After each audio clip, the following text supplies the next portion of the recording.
తిరుమల క్షేత్రంలో ఈరోజు మరో ఘోర విచారమైన సంఘటన జరిగింది.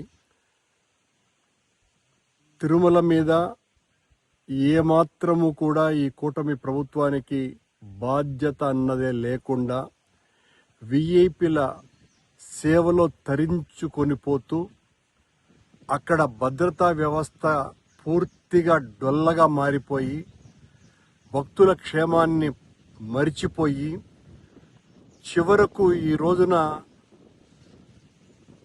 పదుల సంఖ్యలో అక్కడ మందు బాటిళ్లు, ఖాళీ మద్యం బాటిళ్లు దొరికినాయి అంటే నిఘా వ్యవస్థ ఎంత దారుణంగా ఉంది. కొండ మీద హైందవ ధర్మాన్ని కాపాడుతాము అని చెబుతున్నటువంటి వీళ్ళు రోజు అదే మాటే, మేము హైందవ ధర్మాన్ని కాపాడుతాం, మేము ధర్మాన్ని పరిరక్షిస్తాం, మేము తిరుమల యొక్క ఆధ్యాత్మికతను ఆకాశానికి తీసుకువెళ్తాం, ఇలాంటి మాటలు చెప్పటమే తప్ప ప్రతిరోజు ఏదో ఒక రకమైనటువంటి అపచారం జరుగుతూనే ఉన్నది. సాక్షాత్తు ఈరోజు కౌస్తుభం విశ్రాంతి గృహం పక్కన పోలీసు గెస్ట్ హౌస్కు అతి సమీపంలో అక్కడ పదుల సంఖ్యలో మందు బాటిళ్లు, ఖాళీ మద్యం సీసాలు దొరికినాయి అంటే కొండ మీద అసలు ఏం జరుగుతున్నది?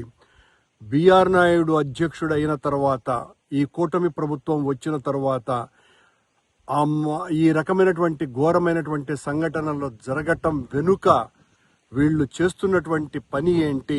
కొండ మీద అంతా కూడా బిఆర్ నాయుడు ప్రైవేటు సైన్యం, ఆయన ఏజెంట్లు ఉన్నారు, వాళ్ళు తాగి పడేసినటువంటి బాటిళ్ళ అవి.